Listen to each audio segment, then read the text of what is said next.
Good morning. It's so nice out here in California. We had friends. Weird clips in her hair. Lyndon's making fun of my hair. No. Trying something new. Clips. You said weird clips in my hair. Anyway, we had some friends over last night, Chad and Abby, and we're gonna go see them today and hopefully interview them. They're doing a pretty cool project. They live on a sailboat, and we thought maybe you guys would be interested in hearing about it. Let's hear it. Camera. So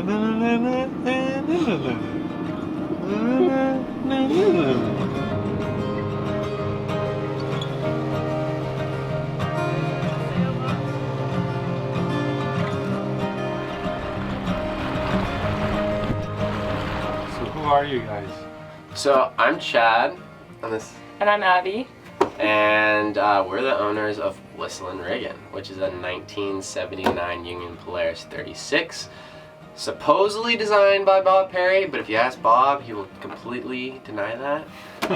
He considers it his red-headed stepchild or mistress, because of histories going back to Hans Christian over in Taipei, Taiwan. So Yeah. It's kind of interesting. But yeah, nonetheless, it's basically a Hans Christian 36, but not. And Chad knows this because he had emailed Bob Perry when we were doing the entire restoration of this boat, because there was significant issues with the hull trampolining. Yeah. And so we emailed him to get advice on how to fix that. It's a little interesting how you got the boat, right? Yeah, so basically I was working over in Annapolis at this company called M Yacht Services. And we were looking for a blue water cruiser because we had a coastal water cruiser and we wanted to do some long distance sailing. So we're looking around, we're looking at a Mel because I'm fascinated with the Mel's design.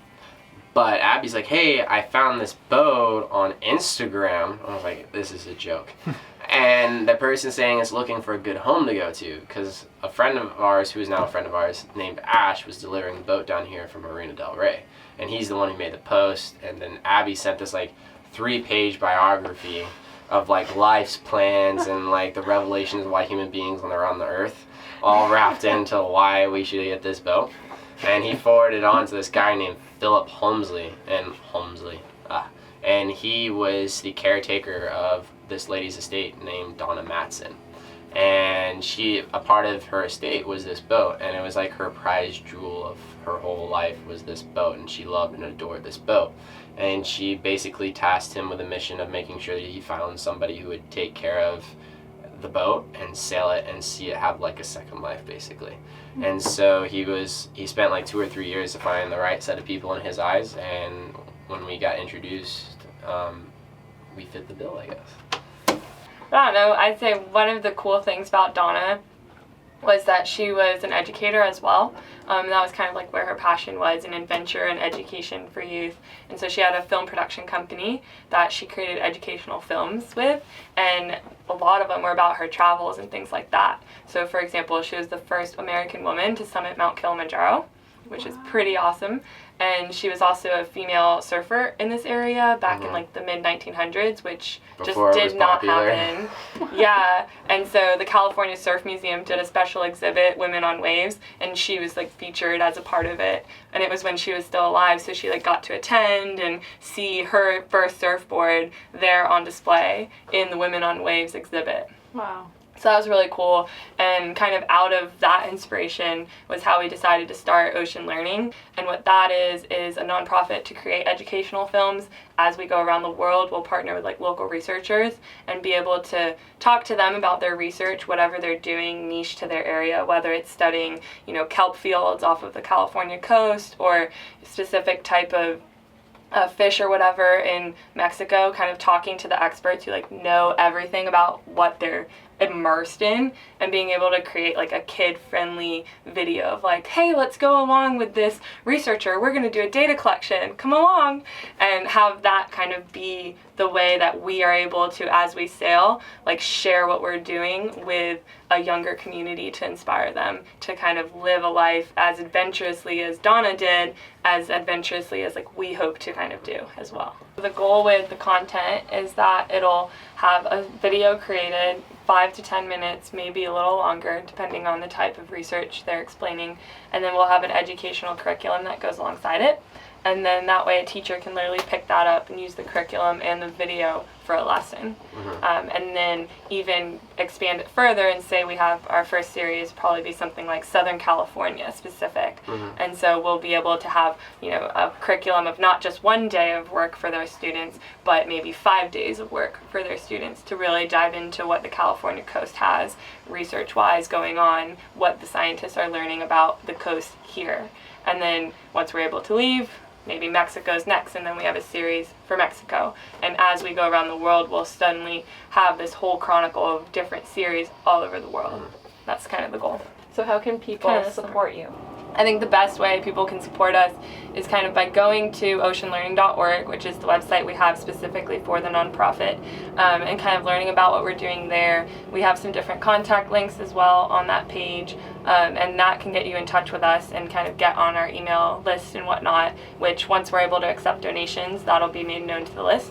And then as well as any type of sponsorship for products or different boat-related things that we are currently missing, that would also be welcome, and certainly would be given proper sponsorship credit on the site and in what we do. Plus, we also encourage like collaborators, like if you have like experience in video production or whatnot, and you're, you know, excited about the same mission that we're heading on. If you want to add time, or maybe help Abby and I understand how to edit maybe a little bit more, or whatever it takes to be at that level that we want to be, we encourage that kind of help and stuff like that. So Exactly. Teamwork makes the dream work, right? So yeah. When you get a chance, make sure to check out Chad and Abby's nonprofit at oceanlearning.org. The legacy of the boat ties in so beautifully with their future plans to create free educational content in hopes of inspiring the next generation, a goal really worth investing in. So we are in Newport, and it's Saturday, and there's always like little sailboat races going on, and there's one huge one going on like all around our boat. Look at all these sailboats. They come whipping. Yeah. It's really hot out today again. We're gonna hopefully go to the beach again later today. Jump in the water and we are making lunch. Go to the beach. A few people from California have told us it's too cold to go swimming in the ocean without a wetsuit. They are crazy.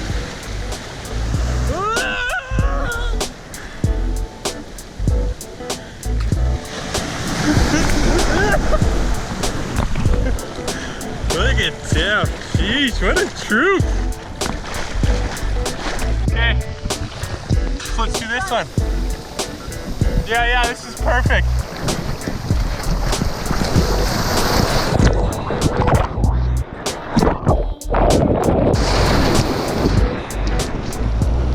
That'll take your breath away.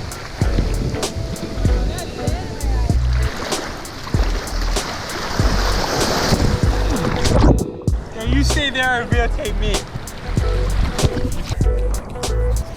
I can feel it!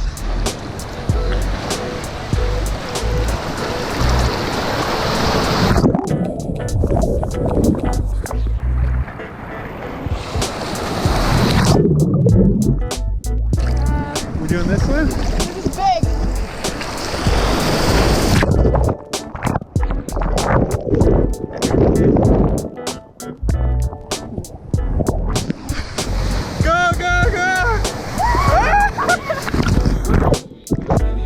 Okay, let's ride the next one together. Okay.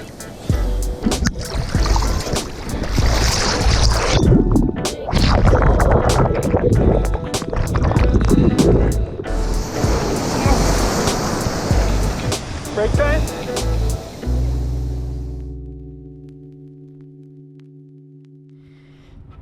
Good morning.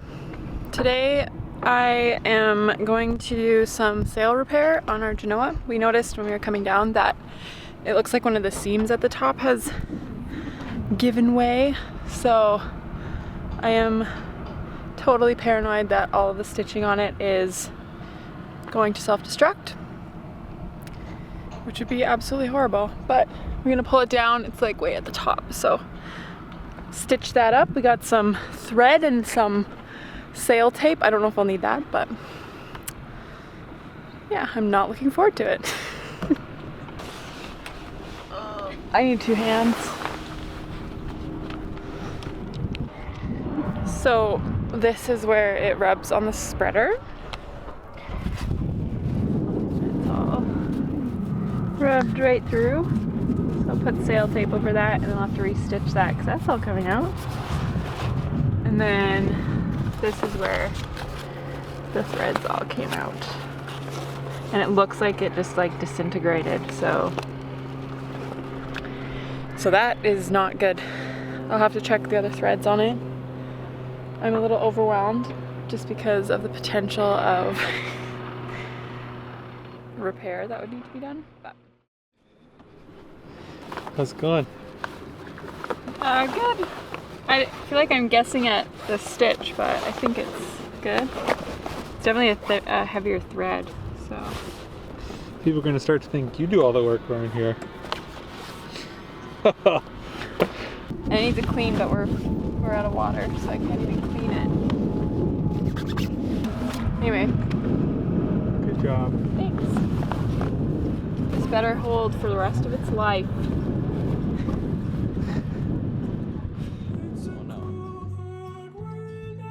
Hope you guys enjoyed that episode. If you don't already know, Xanadu is up for sale. So if you're interested in purchasing her, there's a link in the description below. And give us an email, waldesailing@gmail.com. We'd really like for her to go to another adventuring person. So if you want to come cruise the Sea of Cortez, now's your chance.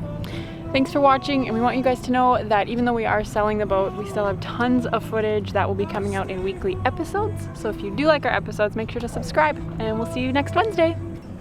Bye.